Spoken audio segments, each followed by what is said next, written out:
So what we're going to go over is graphing quadratic functions in vertex and intercept form. So we'll start with graphing in vertex form. So with these graphs, I want them to be accurate as possible. So as accurate as possible to me in detail means showing 5 points, okay? For now, just as the introduction of graphing as we're getting used to it. So let's just remember when we're in vertex form, okay? Vertex form, whether you write a or f of x, is equal to a times x minus h squared plus k. H comma k is the vertex, okay? Now, there's something super important about here. If you are in the vertex form of a quadratic, okay,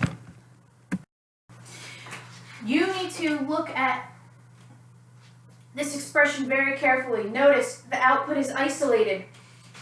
A is being multiplied by, this is called the square of a binomial, okay? X minus h being squared plus k.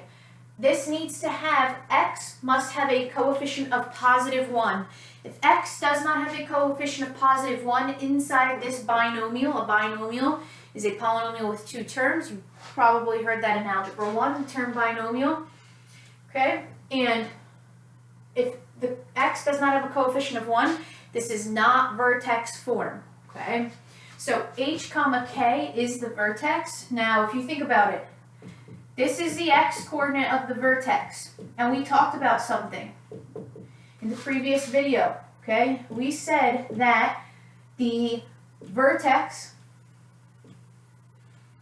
always intersects, okay, with the axis of symmetry. So if the vertex has a coordinate h comma k, that means that the axis of symmetry is the line x equals h. So hk is specific to, okay, we're in vertex form here. So the vertex is hk, and so the axis of symmetry, it's actually easier, in my opinion, to find the vertex first and then just write down what the axis of symmetry is. Unlike standard form, find the axis of symmetry first, then the vertex. Okay, so if it doesn't look like this, then when I say that, it has to be the square of a binomial, okay? Output is isolated, x has to have a coefficient of 1, then you're not in vertex form. So I'm just going to erase this now so I have enough room. We're just going to graph, and you have to show 5 points. Obviously, if you're in vertex form, the first point you're going to want to get is the vertex.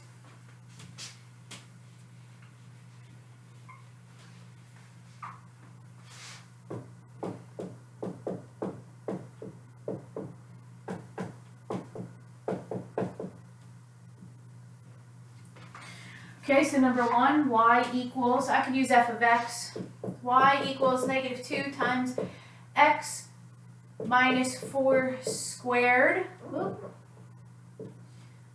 plus 1, okay? So we can see we are in vertex form, so the first thing we're going to do is we're going to write down the vertex. So it was x minus h squared plus k. So if you want to find out what the x-coordinate is, okay, of the vertex, x minus h, x minus 4, h is 4 another way. Okay, we talked about this with absolute value. What makes this 0? X equals 4. So it's got an x-coordinate of 4, okay, and if you plug in 4, remember it's h comma k, plug in 4, you would get 1. All right, so vertex is 4, 1. That means the axis of symmetry has to intersect with the vertex. It's a vertical line. So the axis of symmetry has to be x equals 4. If you want to start sketching it,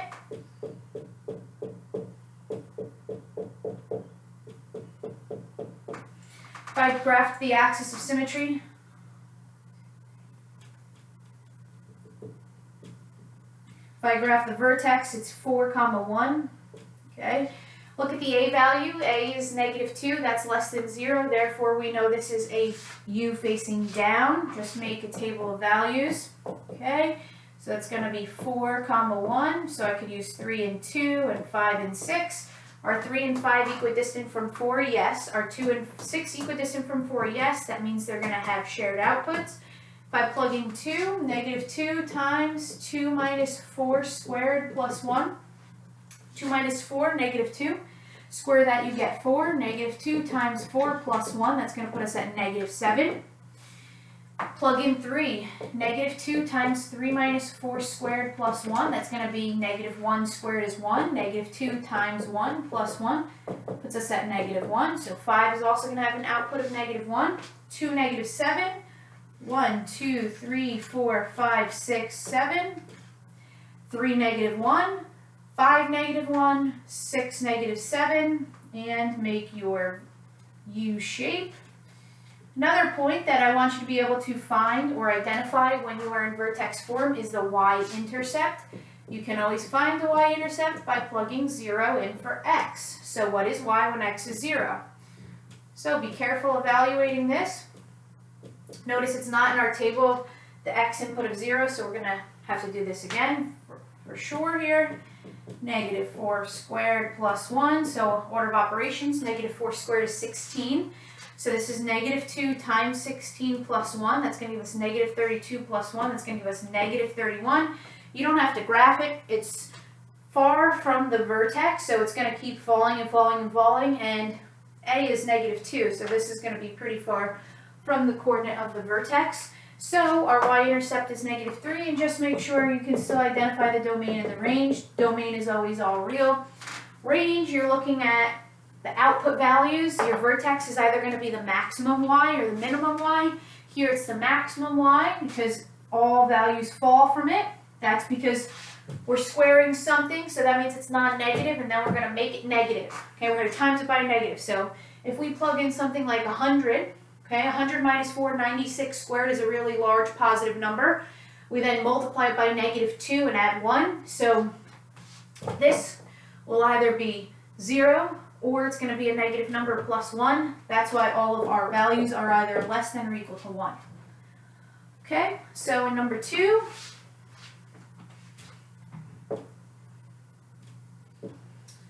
y equals 1/3 x. Let's do plus 1/2 squared minus 1/4. Okay. So we can see that we are in vertex form, so we identify what the vertex is. The vertex is, okay, if this is x minus h, this is x minus negative 1/2, so this is going to be negative 1/2 comma negative 1/4. Okay, so our axis of symmetry, okay, our axis of symmetry is x equals negative 1/2. So if we plot this, that's 1, that's 2, that's 3. All right, that's negative 1, that's negative 2, that's negative 3. Okay, so that's our axis of symmetry, our vertex. Whoop, negative 1. Okay, negative 1, negative 1/4 goes right there. Okay, make a table of values.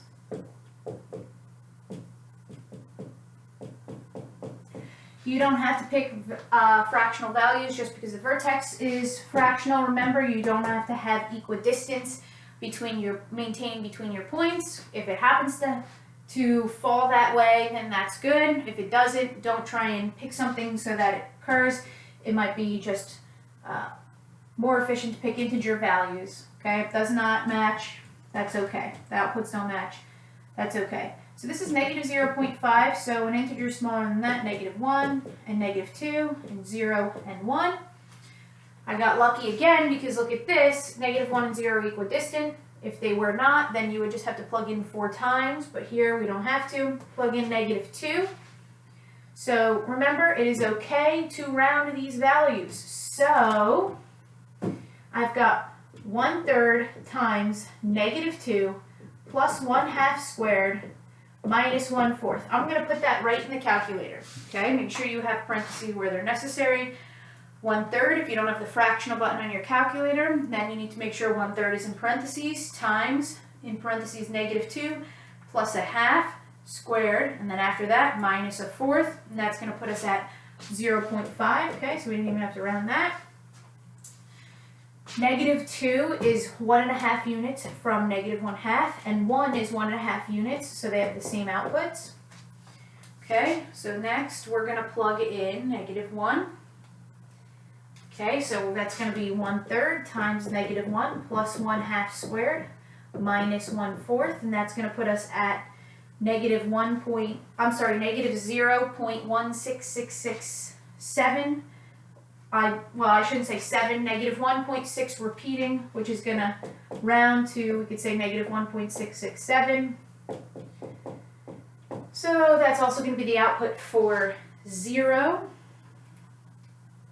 Okay, so not 0.667, let's see, hold on. 1/3 times -1 plus point squared minus, puts us at negative point, sorry. Okay, which is -1/6. So I gotta clean that up too. Okay, it's -1/6, -0.16 repeating. The 6 repeats, cut it off. So -2, 0.5, 1, 0.5, -1 is going to be -0.16, and this is -0.25, right? So it goes above that and above that. And this is pretty wide because of the fact that the absolute value of A is less than 1. In our Y-intercept here, our Y-intercept, what's the value of Y when X is 0? It's actually in our table, okay? It's -1/6 or -0.1667. Domain here is all real numbers. And the range is Y is greater than or equal to the Y coordinate of the vertex, -1/4. All right, so I just want to go over one last thing before we switch to intercept form.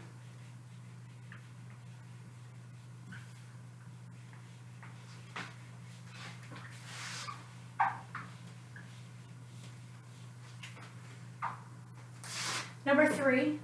If I wrote y minus 1 equals 2 times 3x plus 1 squared minus 4, this is not in vertex form for 2 reasons. First, you should have y equals, so I would add 1 to both sides.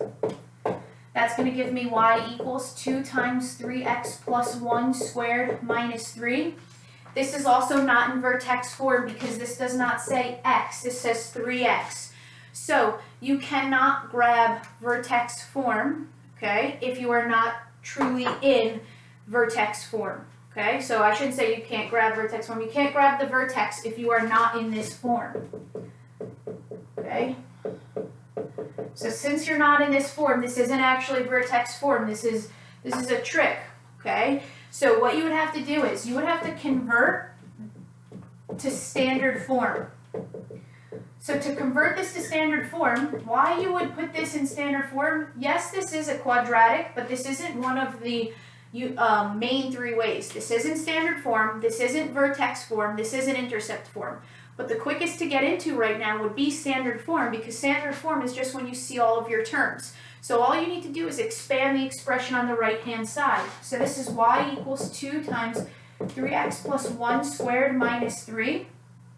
And so this is a binomial squared, 3x plus 1 squared. There is no properties of exponent that says what we do with that 2. What this is saying is you see the same expression being multiplied twice, right? That's what an exponent is, just a quicker way, okay? X squared is the same as x times x. 3x plus 1 squared is 3x plus 1 times 3x plus 1.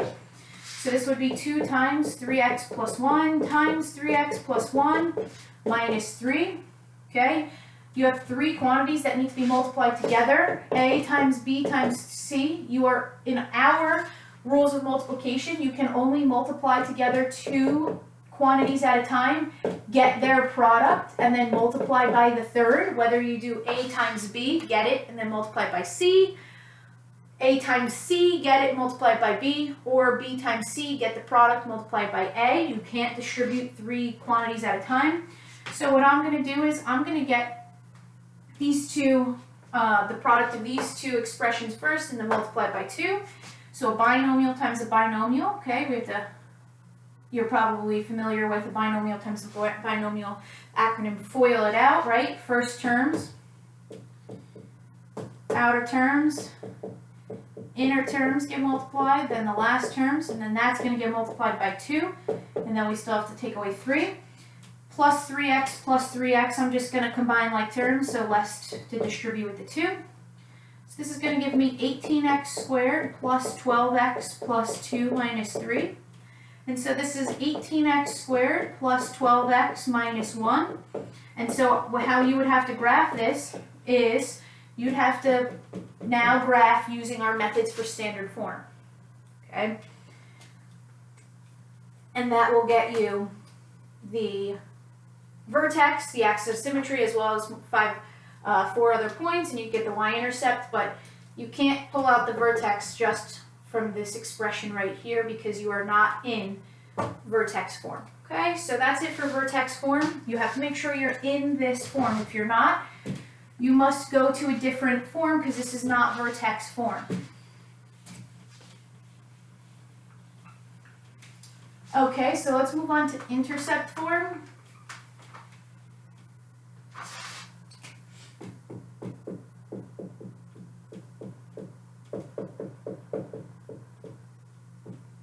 So intercept form looks like this: y equals a times x minus p times x minus q. Okay, p and q are the x-intercepts. X-intercepts are the values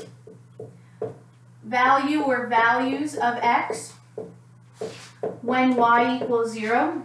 And so if I have 0 equals a times x minus p times x minus q, there is something called the zero product property.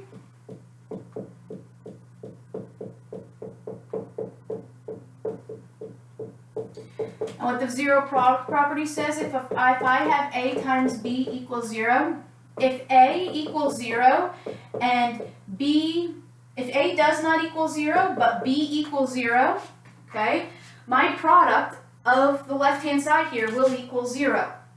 If a equals 0 but b does not equal 0, well then the product is still 0. And if a equals 0 and b equals 0, well then the product is 0. So when you're in intercept form here, be very careful. Coefficient on x is 1, coefficient on x is 1, okay? When you are in true intercept form, we've got our a value. Okay, that's going to be a real number. It's not going to be 0. A can't be 0, otherwise this whole thing would be 0. You would not have a quadratic. Okay, that's going to be true for any form that you are in. A cannot be 0, right? Otherwise you won't have a quadratic function. And so you have 3 quantities being multiplied together. You have a, you have x minus p, you have x minus q. So basically, if any of these are 0, then the entire expression is 0. And those are your x-intercepts. So if you have 0 equals a times x minus p times x minus q, well, if a is a constant value, that means this can never be 0. But this has this factor, okay, these are called factors of the expression, okay, when you have them as a multiplication, right? I could take 6 and write it as 2 times 3. 2 and 3 are factors of 6. This expression has the ability to change because it has the variable x. What makes x minus p equal 0 when x has a value of p? Okay, what makes x minus q equal 0 when x has a value of q? So p and q are the values of x that can make this expression equal 0. And so you can get your x-intercepts when you are in intercept form. That's one way that is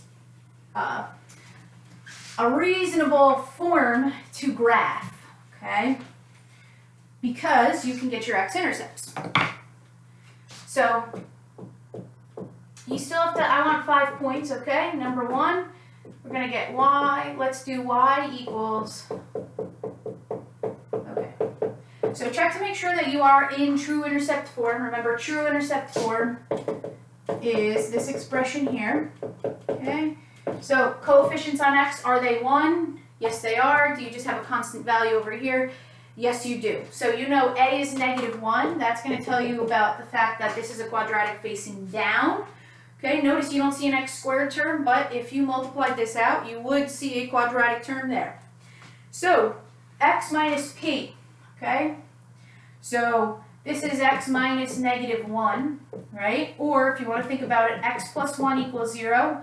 What makes that 0 when x is -1, okay? P, here's p, here's p. What makes x minus 2 equal 0? Remember, this is just the same as x minus q here, okay? X equals 2. So our x-intercepts are the points -1, 0, and 2, 0. Now, if we sketch that,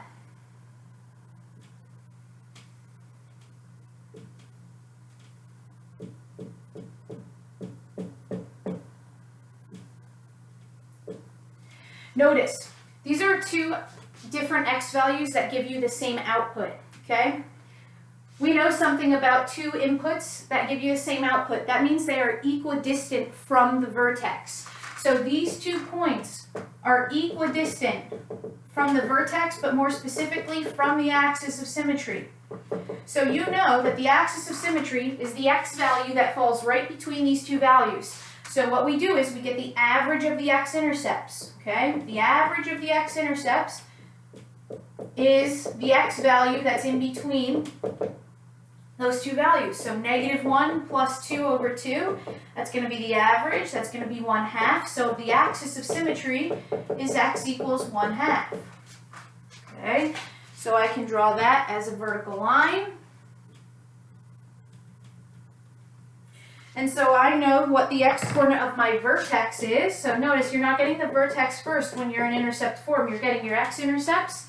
And then the average, okay, you want to find the point in the middle, but you get that by getting the average. You know the x-coordinate is 1/2. So now we plug that in. So this is going to be negative times 1/2 plus 1 times 1/2 minus 2. Remember, I want the vertex to be exact, so we got to do a little bit of work here. This is going to be negative times 1 would just be 2 over 2. 2 would be 4 over 2. So this is going to be 3 over 2 times -3 over 2. Negative times a negative becomes a positive. This becomes 9 over 4. Okay? So, make our table of values. Okay. Now, I guess in our table of values, okay, we have 1/2, 9/4, okay, that's 2.25, that's 0.5. So to the left, we've got that -1, 0. To the right of the vertex, we've got 2, 0. So we just need one more point on each side. So I'll get -2 and I'll get 3. So 0.5 is -2 is equidistant between. I'm sorry, 0.5 is equidistant between -2 and 3. They're both 2.5 units away. So these are going to have the same outputs. Don't look for that to always happen, okay? Might not. If you just pick two random, if I picked -4 here and 3 here, I wouldn't have had that happen. So plug it in. So negative times -2 plus 1 times -2 minus 2. That's going to be negative times -1 times -4, right? Order of operations, go inside the parentheses first. So multiply two quantities together at a time. Okay, that's going to give me +4. So I get -4. And if I plug in 3, okay, these are equidistant, so that's going to give me -4 as well. So I know at 3, I'm at 1, 2, 3, 4, -4. And at -2, I'm at -4, and the vertex is 1/2, 2.25. All right, and you should also be able to find the y-intercept. So if you have to find the y-intercept here, so my work is kind of all over the place, but please try and keep it all going down. That way it's easy to study your notes. Okay, to get your y-intercept, the y-intercept is always what's the value of y when x is 0. So we plug 0 in for x. So it's going to be negative times 0 plus 1 times 0 minus 2. It's going to be negative times 1 times negative 2. Okay, it's going to be negative times negative 2, that's going to be 2. So the y-intercept is the value 0, 2. You can see that's pretty much what's going on. Domain is all real numbers, and your range, look at the vertex. The vertex has a y-coordinate of 9/4 or 2.25, and all of the other outputs are smaller than that. Our range is y is less than or equal to 9/4. Okay, so that's one in intercept form. Let's do another.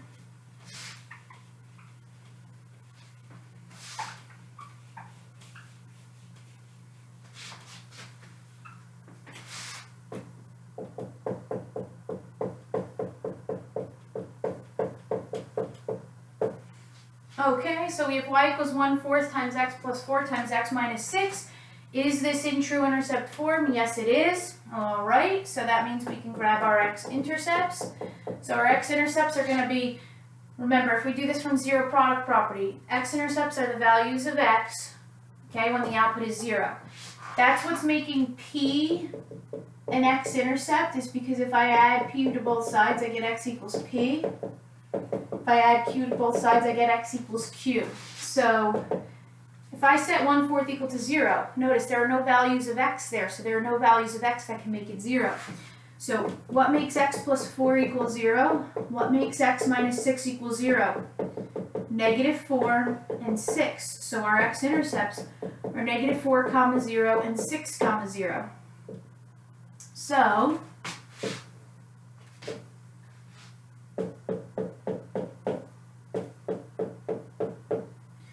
got 6, negative 4, and I know that the axis of symmetry, okay, is going to be the x-coordinate that is the average of the two. So get the average. So since there's two terms, negative 4 plus 6 divided by 2, that's 2 over 2, that's 1. So positive 1 is the value of the axis of symmetry. Now to get the vertex, we plug 1 in. Okay.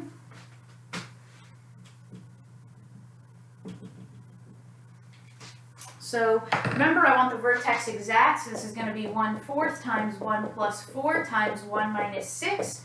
It's going to be 1/4 times 5 times negative 5. Okay, this is going to be 1/4 times negative 25. So this is going to be negative 25/4.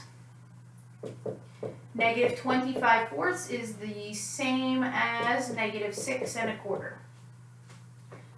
Okay, so we want to draw that 1, 2, 3, 4, 5, 6, 7. All right. And so now I need some more points. So if you notice, I don't want to go too much further out. I just need 2 more points. So instead of picking points that are further away from the intercepts, from the vertex, I'm going to pick points that are inside. So when I write down 1, negative 6 1/4, why don't I choose 1 and 2, and then I have negative 4 and 6. So it's okay if you pick points that are inside of the x-intercepts to the vertex, that's fine. Okay, so I know I had 6, 0, negative 4, 0. I plug in 0. Okay, so that's going to be, okay, put this work right below, keep going. I just don't want to erase this work, so I'm just going to put the work over here. Okay, so that's plug in 0, 1/4 times 0 plus 1 times, 0 plus 4 times 0 minus 6. So that's going to be 1/4 times 4 times negative 6. That's going to be 1/4 times negative 24. So that's going to be negative 6. Okay, are 0 and 2 equidistant from 1? Yes, they are, so they're going to give us the same outputs. So 0 is going to give us negative 6, and 2 is going to give us negative 6. And there's our graph. Our y-intercept, we actually just found in our table, our y-intercept is the value when x is 0. Our y-intercept is 0, negative 6. The domain here, all real numbers, and the range is y is greater than or equal to the y-coordinate of the vertex, y is greater than or equal to negative 25/4. Okay? So remember, y-intercept, you plug 0 in for x. Since we already did that in our table, that's why I didn't do it again. But if you didn't, it would be 1/4 times 0 plus 4 times 0 minus 6. Remember, you have to simplify those expressions. So that's going to be 1/4 times 4 times negative 6. Okay, negative 24 times 1/4, negative 6. All right.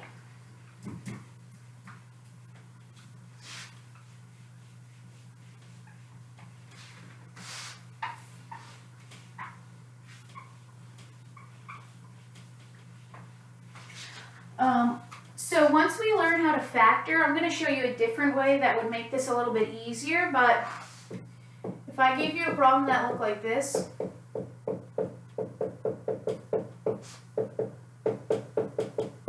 okay, and I said sketch this quadratic, okay, yes, this is a quadratic function, however, this is not true intercept form.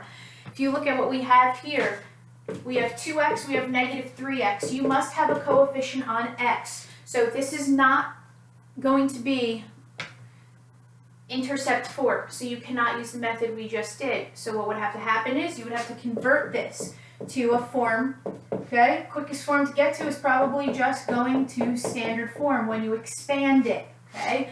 So we have three quantities. So I'm going to multiply these two quantities together first. So that's going to be negative 6x squared plus 8x minus 3x plus 4.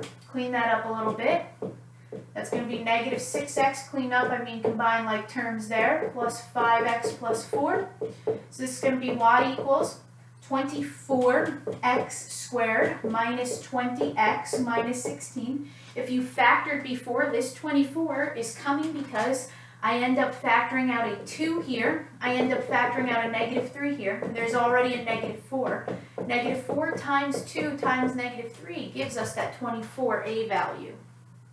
So this is not the true value of a if you don't have x with coefficients of positive 1 there. Okay, so now what you would have to do is graph the way that you would do it when you are in standard form. Okay, and just one more problem I want to show you. We're not going to completely graph it, okay, just because we've had enough practice, but I just want to show you because this comes up often and it confuses people. So number 4, when you see something like y equals 3x times x minus 1, this is technically going to be intercept form because what you technically have here, when you have x minus 0, it simplifies to be 0, and x 0 can be an x-intercept, okay? Here's an example, okay? Let's say the axis of symmetry is 1, okay? We can have a vertex of 1, comma, some value, and we could have intercepts at 0, 0, and 2, 0, okay? So in this case, when you have 3x times x minus 1, yes, this actually is intercept form. This is the same as x minus 0 times x minus 1. So don't get confused if you ever see anything like this. Yes, this is a quadratic. If you multiplied it out, you'd see your quadratic term. And this can be written in true intercept form because it can be written as 3 times x minus 0 times x minus 1. Your intercepts would be x equals 0. Your x-intercepts would be x equals 0 as well as x equals 1, and then you would go from there from graphing. Okay, so just be careful. If you're not in true intercept form, you don't graph using the techniques we just went over with intercept form. So those are the three forms. Now we've gone over standard form, vertex form, intercept form. Please make sure you are in the proper form if you are going to graph using the techniques that we went over.